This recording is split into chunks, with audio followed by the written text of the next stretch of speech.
You're listening to the Go Be the Church podcast. Don't blame it on God.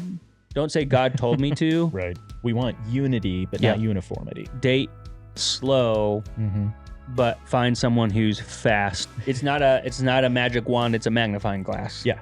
When you make that covenant, when you enter into that, you are given security. Dating can feel like a minefield, full of hope, confusion, and sometimes heartbreak. On this episode of Go Be the Church, we cut through the noise with plain-spoken, gospel-centered wisdom for anyone dating today.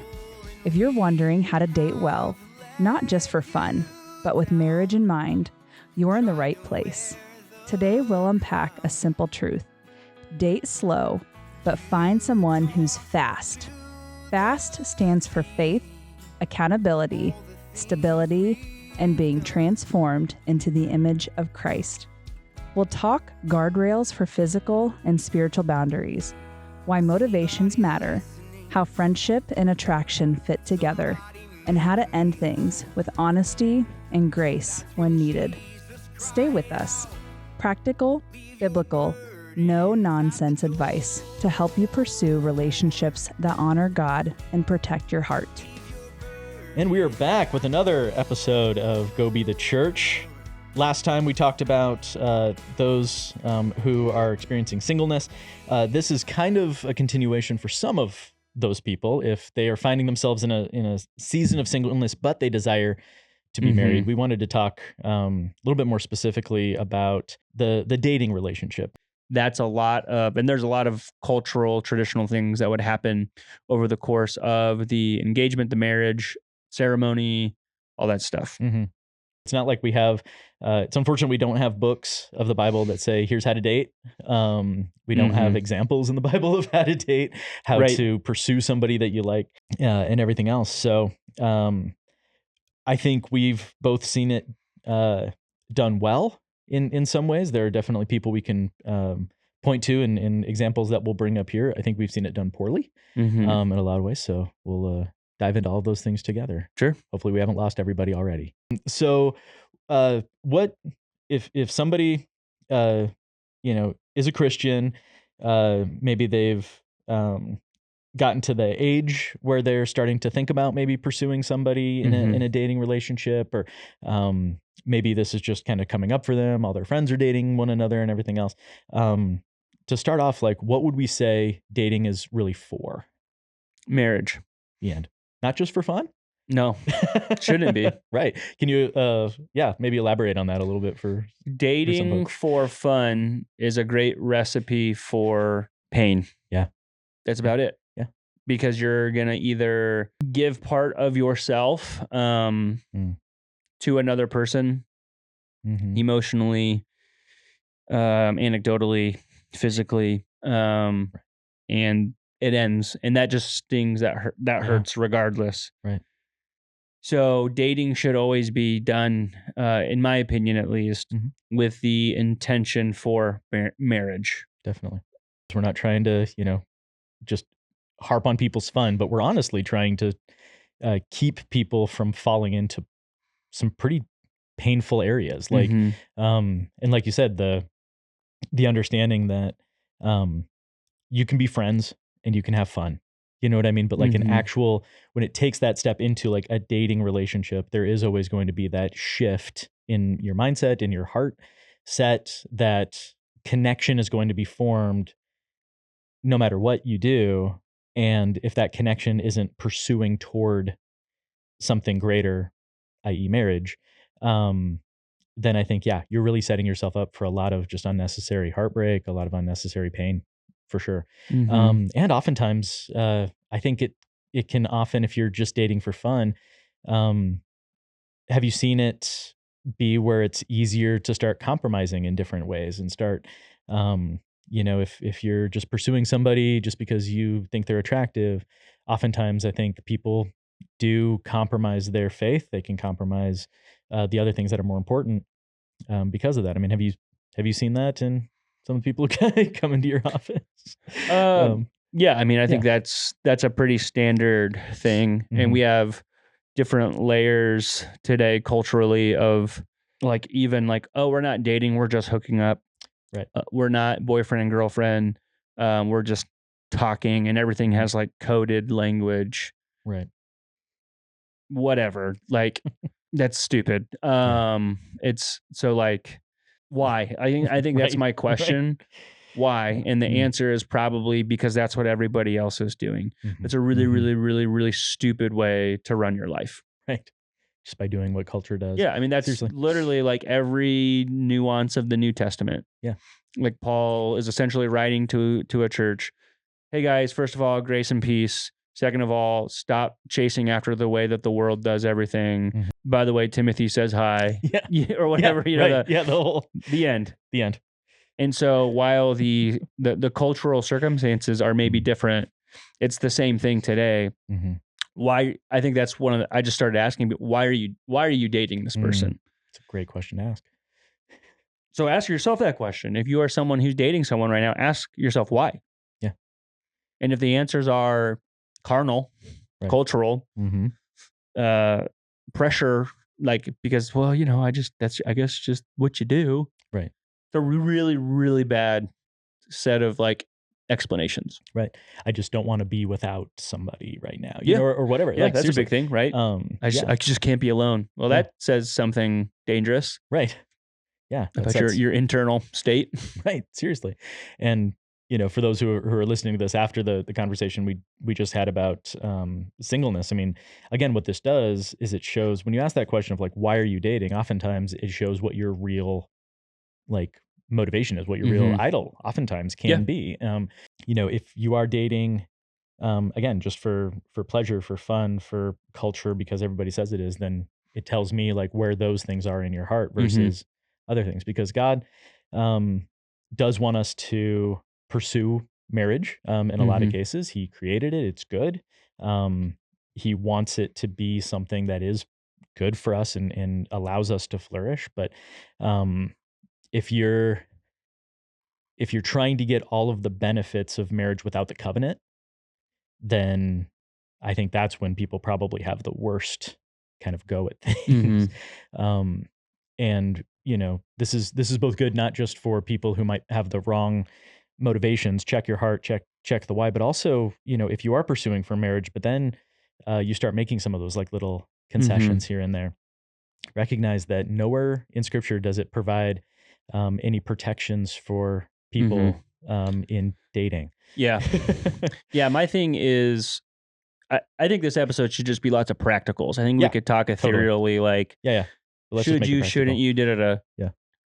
Majority of high school on up, young adults, college age, divorced in their whatever 30s, 40s, but desire to be married again, are probably going to find themselves in a dating capacity. So the Bible doesn't have a whole lot. Here's how you date, or here's how many dates you need to go on, or here's the lines that are good. You know, can you hold hands? Can you hug? Can you kiss? Can you make out? Where's the, you know, all of that is like void in scripture because of mainly cultural reasons, but then also, I think it's just exude wisdom. So one of the ways I have always described it is date slow, but find someone who's fast, and that's an acrostic, FAST. So find a person of faith. Like that's, I hate to say it's a no duh, but it's unfortunately it's not. Like it should be, like but missionary it's not. dating is not a thing. No. Cameron, I'm talking to you, internet world. If you are a believer and you think you can date a non-believer into faith, you're fooling yourself. Stop it, break up with them, and move on. Seriously. So that's the first thing. Find a person of faith. So Pastor Stephen, if I am pursuing another person, or I am being pursued by another person, how would I determine if they are a person of faith? Yeah. Well, you've said it a few times, but I think it's just so good. Like, who they are when you're dating is who they're going to be when you're married. So, 100%. So look, do they pursue the Lord? Do they attend church? Do they, you know, like, and again, as much as a person says that their heart can be right with God, if I don't see any fruit, Facts, dog. I can't believe it, right? Straight. And I really do believe that God, if you have an encounter with the living God, it's going to result in stuff. It's going to change. Like, if you tell me that you have maybe I've been hanging out with James too long, but if you tell me that you believe in God and that you have all this stuff right in your heart, but I see absolutely nothing in your life, then I'm not going to believe it. I'm sorry. Are you attending church? Do you have a faith community that you're pursuing? Do you pray? Do I see you pray? Which I think is a really big thing. Can we pray together? Like, do you think it's I don't know if I go that far yet. Yeah, right. Because I do believe in Okay. a sense of spiritual entanglement. True. And I think Yeah, that good is call. dangerous if you are not at least engaged. Intertwining your spiritual lives together prematurely, I think is unwise. But I understand the sentiment. Yeah, like hear them pray or simply just ask them, tell me about your prayer life. Right. Or what is Jesus teaching you right now? You can discern pretty quickly. If someone's like, yeah, I'm a person of faith. Do you go to church? Yeah, Okay, what's something Jesus is teaching you right now? You can have some pretty easy discernment of whether they're just pulling something out of the rear end or the Lord's really just working on me with my gentleness or whatever it is. So that's the first. Okay, so that's faith. So don't take their word for it. Yep. See the fruit. I think that's the point, right? Exactly. You have to see action. Like, I think one of the best ways is like, I don't understand how people meet each other online. Like, I understand all the apps and you swipe and this, that, and the other, whatever. That's just the way almost every wedding I do now, majority of people meet online through an app. It's just so foreign to me. Right. It's not bad. It's not wrong. It's just, it is what it is. It was not how. Just because they have the word Christian in their bio or they have a Bible verse or they wear a cross necklace does not mean that they are a Christian. Amen. So I just want to just point blank say that. True. And so if you are dating someone or desiring to date someone, one of the first questions should be, do you go to church? Where do you go to church? Would you like to come to church with me? Right. And just see what happens. And so just if you are a young adult gal here at our church, bring your boyf to our church and let him sit, under our teaching and our worship for a month and see how he responds. Yeah. That'll probably tell you a lot because we have a huge passion and high calling for the men in our congregation. Very true. And for the women too, but it's typically, concessions on that direction. So that's the F. A stands for accountability.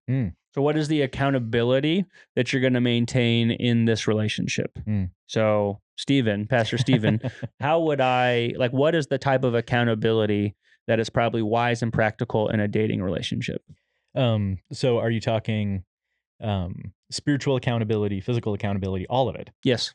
Yes. All of the accountabilities. Yeah. I've met with couples who, whether they're engaged and they're married or they're dating and they're going to be, they desire to be married or something. And one of the things that they said, like, hey, we were sexually active and we felt convicted. And so we actually stopped, and we wanted to hold ourselves accountable. And here's what we've done. And it's always like a celebration. Yeah. It's not a celebration that like, hey, but it's also cool. Like, Jesus is proud not of you push the boundaries too fast, but the ability to recognize it and to readjust your accountability back is huge. Right. Because a lot of people, we already crossed the line, so let's just keep crossing it. What's the big deal?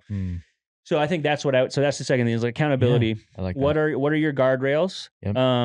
Are they honoring them? And who is holding you accountable to them, or if or when maybe somebody like jumps across one? So like if, for example, let's just say there's a physical accountability, men, and your girlfriend is constantly pushing that over and over and over and over again. Not only is there needs to be a conversation with her, you also probably need a guy in your life who is wise and mature to say, probably not the gal for you if she is constantly pushing this. Exactly. So now sometimes it's both. It's the heat of the moment, whatever. But so accountability. Then S stands for stable. So, what is, Pastor Stephen, I'm looking for somebody who is stable. What does that mean? Yeah. Do you think? Could mean a lot of things. But again, I think it does come down to that integrity piece, but it Mhm. also comes down to that sense of like, are they the same when they're with this group of friends? Mhm. Are they the same? So when they're with this group of friends, how they act, how they talk, who they are, does that vastly change Mhm. when they then go to church? Mhm. Does that vastly change when they're at work? Does that vastly change when they're with you? Sure. Because I really, So like consistency. consistency, Mhm. exactly. Like, do they have a counselor that they talk to regularly when they're older? Like, do they have like mental capacities in place? Like everybody always thinks like, oh, stable, unstable, all has to do with mental stuff. No, I think it's even more, Mhm. more along the lines of like, are they consistent? Mhm. Because I do think that sometimes people fall into a trap where it's like, oh, this person gets like crazy angry and really Right. riled up Yep. and everything, but it's only when they're Mhm. in this area, but Sure. never when we're together. Mhm. It's like, I really feel like that's just a not yet Mhm. kind of thing, Yeah. So I think So stability is yeah, definitely not just emotionally. yep, It's, do they have a stable job? right, So that's why I always say date slow, but find someone who's fast. Date slow because you need to know. yeah, You need to really, really, really know. Now, when I say date slow, I'm not saying like take 6 years. I think right. 6 years is a really, really like that's That's a a super long time. phenomenon in our culture is Mm. really, really, really long things. I would prefer people to date long and have a short engagement Yep. than to date long and have a long engagement, or to date short and have a long engagement. Right. Like if I were to like Mm. give my 2 cents on that. Yeah. From this. Okay. So yeah, any other thoughts on like stability Yeah, just to close that loop? Yeah, I think with stability too, it's that sense of like, you're not expecting them to be uniform everywhere. Like, I think that's part of it Right. also. Like, Yeah. to recognize that, like, yeah, we can let, our really close friends see parts of who we are and parts of Sure. our personality more so than we can let like just, Mhm. people at our job, or whatever. Yeah. And it's like, no, I want to make sure that they are as passionate and fired up when they're watching, like in my case, like when I'm watching a rugby game as I am at church. Like, okay, Sure. those are pretty close, but I can't be that passionate and fired up when I'm like Mhm. sitting down with somebody, having Mhm. a coffee conversation or whatever. But also to make sure that like, look at their personality. Mhm. I think that's part of it too, because there are going to be aspects, just like you said, there's going to be aspects of us that will change over time as we grow. Mhm. But then there's also going to be core aspects of just kind of who we are and how we're wired that probably aren't going to Mhm. change. And to recognize if somebody is consistent and they're stable, Yep. then I don't know if this leads into the next one or not, but like, make sure that you're okay with that person, and recognize like, if they are, I always think of like extrovert, introvert and stuff like that. Like, Yeah. if you're okay with the fact that this person is going to need extended Mhm. periods of alone time to recharge and be happy and healthy, Mhm. recognize that that's not something that's just going to change just Mhm. because you want it to. Yeah. If that person loves to be around crowds, is that something you're okay with, Mhm. and stuff like that too. Yeah. So that's good. So person Yeah. F, faith, Faith. A, accountable, S, stable. What do you think T is? I've never shared this before. Like Yeah, this I was isn't gonna like from say. a sermon or anything. So This I is feel like I'm quizzing you, but you have you. no indication of what it Yeah, would be. I like this. So I'm hoping I feel like I'm at like a B. I don't know if I've aced Oh, you're it, but crushing it. Yeah, I'd give you A minus. T. I mean, I want to say trustworthy, but I feel like that falls under everything else. It's not Okay. trustworthy. Dang. Yeah, that falls under like stability and accountability, That's right? kind of You what I was determine thinking it. already. Yeah. Yep. So I'm like, So you're in a probably not weird going to need way, that I again. always say they're stable, but are they? And then T stands for transforming. Like, are they consistently being I transformed? like it.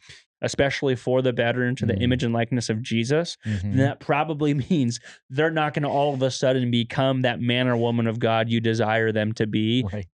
Just, we're married now, so now I'm going to take my faith seriously, or now I'm going to exude these fruit of the Spirit, or now I'm going to become a generous person as a result.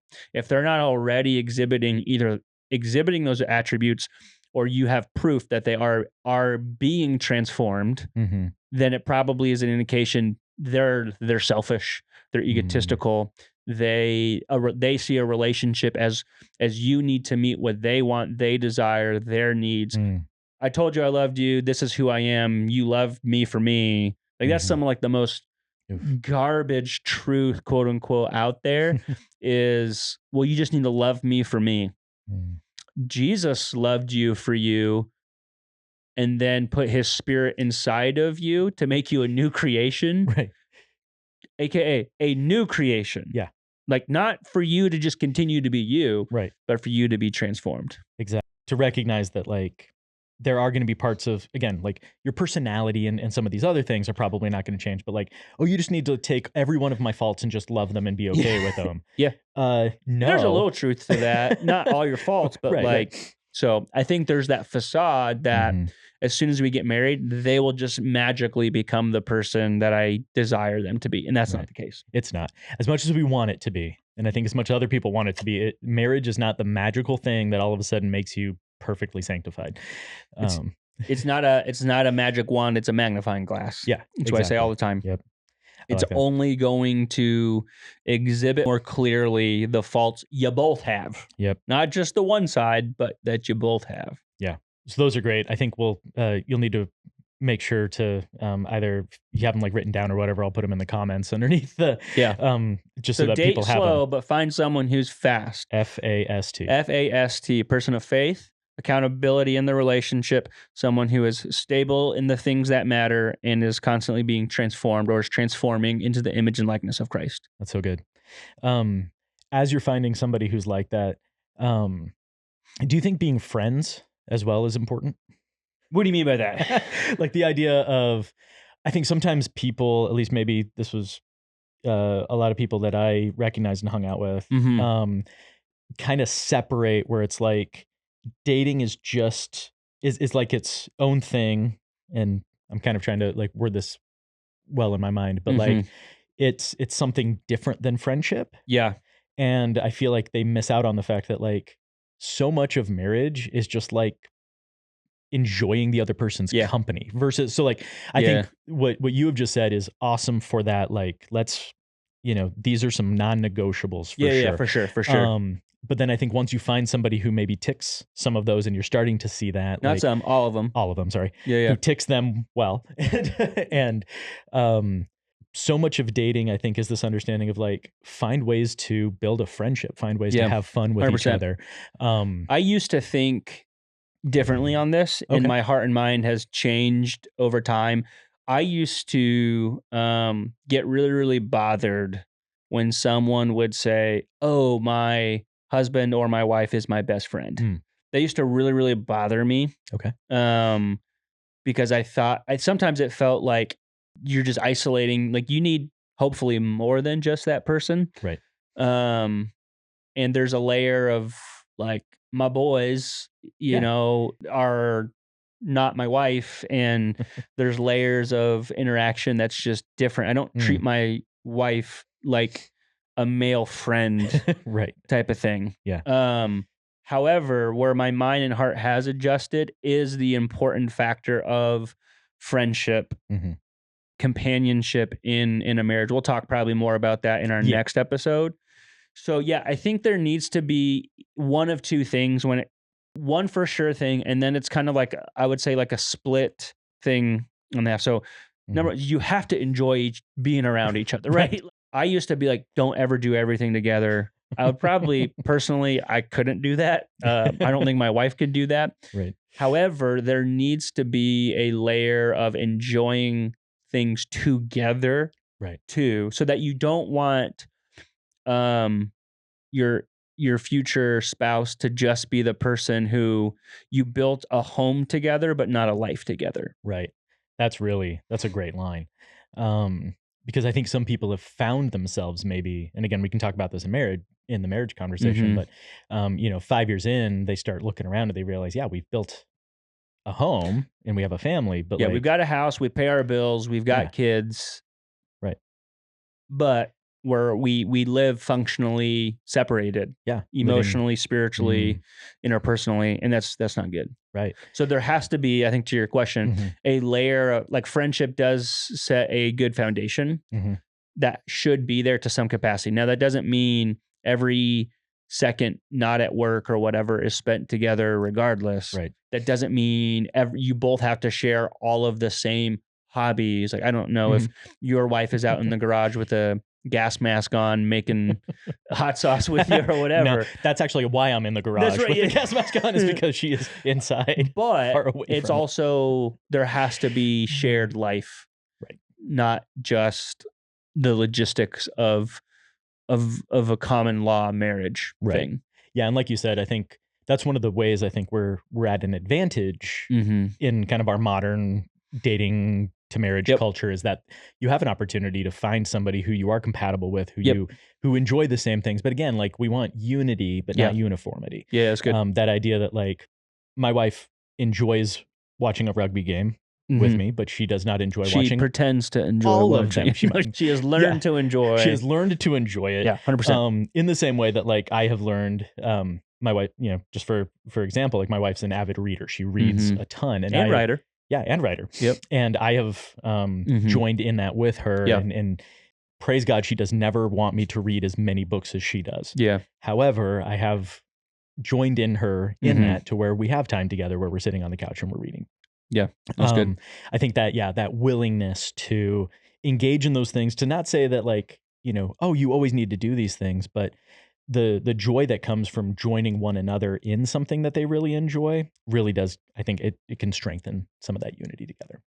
I'm curious also, since we're talking about practicalities, something that kind of came to mind as well is, okay, so there's this person in my life, okay, I won't say so I am now talking as a single person. Okay. Just to be very, very clear on that. Yeah. We have a single person who's coming and saying, hey, there's a person in my life who is fast, who I'm friends with, but I just don't feel it.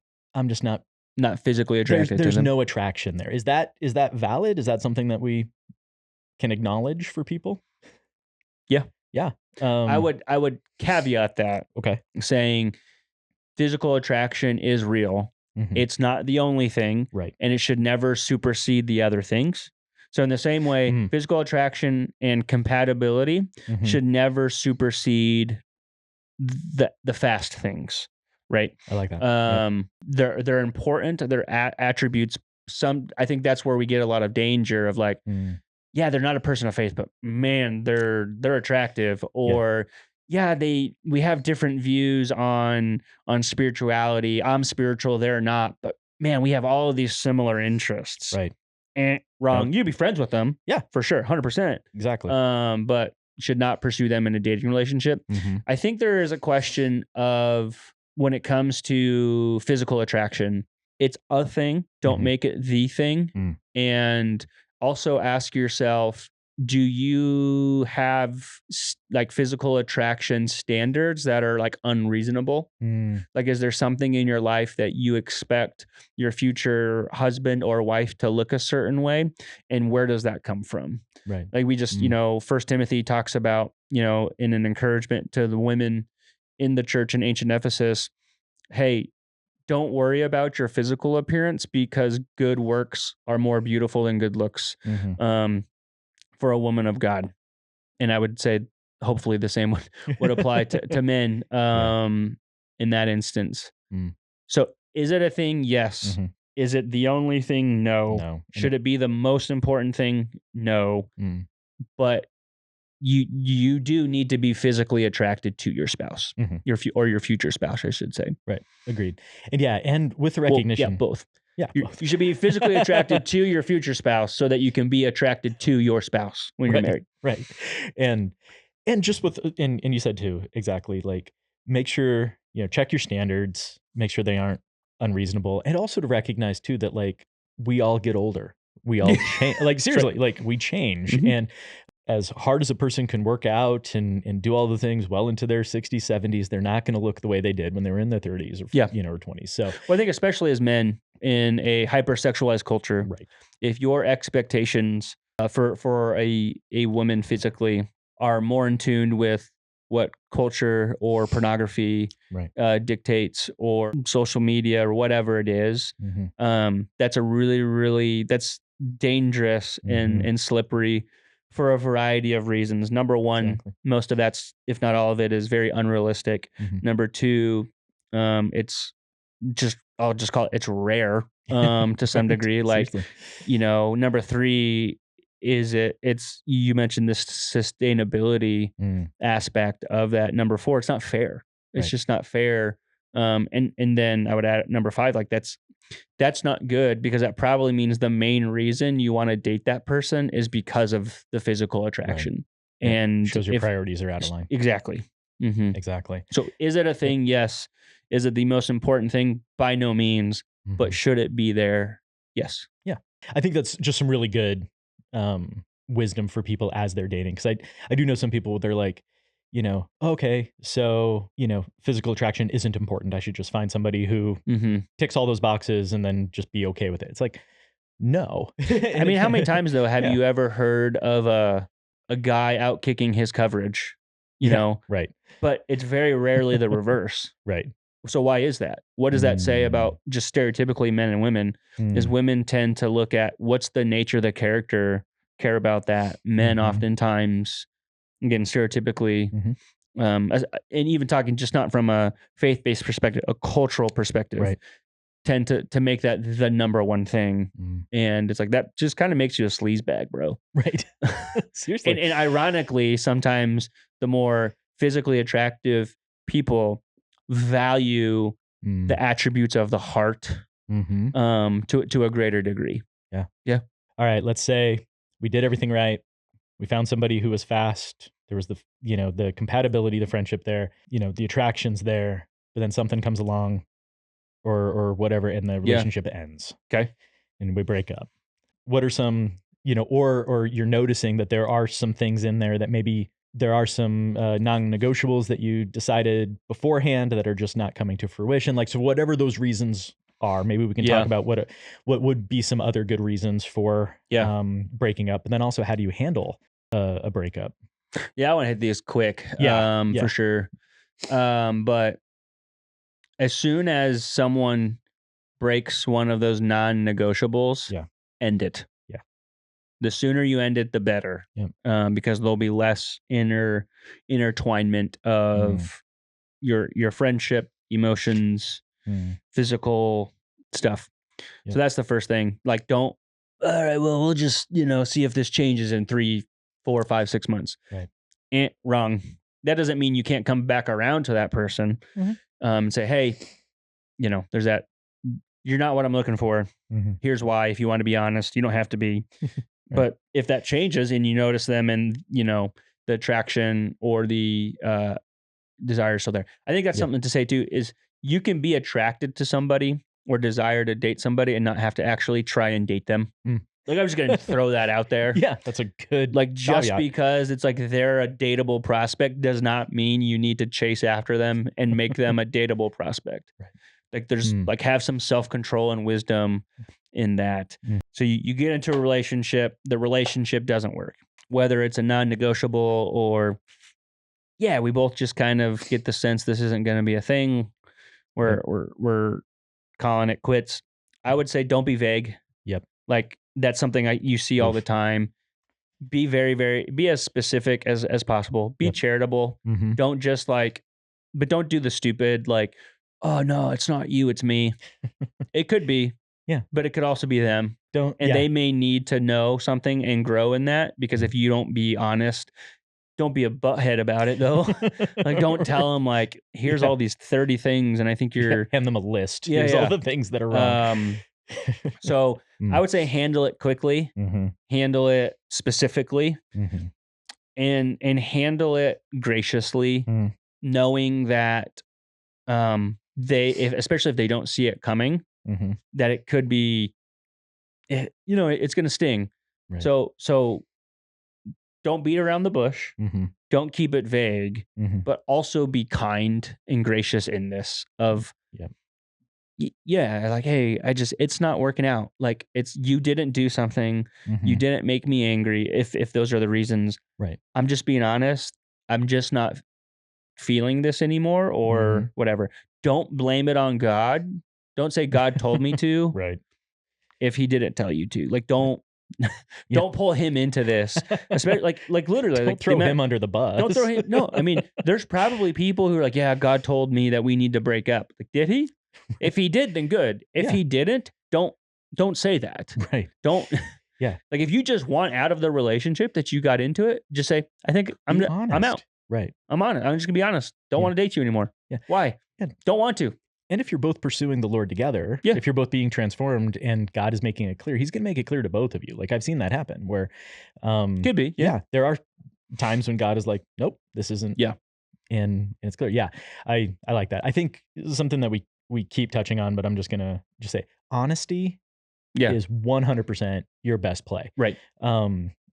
The amount of times that lack of clear communication has like ruined people's relationships and everything else is just, it's legion. How many times that's happened? Yep. Like maybe it takes the romance out of it. I don't know. I don't think you will ever regret being clear. Another thing that you said is like, if it feels like it's going to sneak up on somebody, either one of you in the relationship, that shows me you haven't been clear. Like, possibly, or somebody's delusional. I think I've seen that could be. too. Yeah. That's where I'm like, that's. Oftentimes breakups will reveal how much you've put into a relationship that maybe you shouldn't have as well. Recognize that there could be grief. There could be that feeling of loss that happens in it. And that's okay. But oftentimes too, I think it reveals like, man, I put a lot more, I put a lot more stock into this thing early than I probably should have. Well, it's, I think the simplest way to think about it then, and we can close with this, is go into every relationship knowing either it's going to end or it's going to last forever. Right. Because that's the reality. Yeah. I think we go into it thinking nothing. And so we go too far, too fast, without, and we cut corners, we make justifications, we ignore non-negotiables, forgetting like, oh shoot, this could end. And if I went this far physically, emotionally, spiritually with this person, and now it's going to end, that's going to hurt way worse. Right. And then vice versa, you will probably never regret like quote unquote, not going far enough if it ends, or if it like lands in permanency in marriage, right? Like exactly. So in a weird way, we tend to put too much stock into it without thinking this could end. Right. And if it ends, it's going to hurt real bad. And that goes, bringing that back all the way to, what we said at the very beginning of like, even when it comes to like your spiritual life and things like that, be very cautious of what you're putting into the relationship when it can end. Yeah. Because I really do think that is the kindness of marriage that God has designed it for. Yeah. Like, I think God is very kind in giving us the covenant of marriage, because when you make that covenant, when you enter into that, you are given security. You are saying this thing is not going to end. Lord, despite the biblical reasons. Right. Despite biblical reasons, and just like there are reasons that it could, but it's this idea of like, I am committing to something. I am entering into a covenant with you to say that we're now going to pursue life together. That's where the freedom to join your lives together comes from. That's where the freedom of saying like, oh, I can finally fully be myself with this person. And I think culturally, a lot of people think that marriage is like the end of, the love and romance of life. If anything, it's the place where it can flourish greatest. Right. So for those of our listeners who have, who are currently dating, experience this, hopefully they can take a lot of good wisdom from it. I also would always throw out that caveat of like, it's never too late to pursue holiness in a dating relationship, just like you said. But I think we can end just that recognition of like, it's never too late to start, have those conversations, be clear with each other. Yeah, man. Awesome. Great stuff. And as always, go be the church where you live, work, and play. See you next time. Bye-bye. Bye-bye. Thank you for listening to the Go Be the Church podcast. If you like what you hear, give us a like, subscribe, follow, or comment below.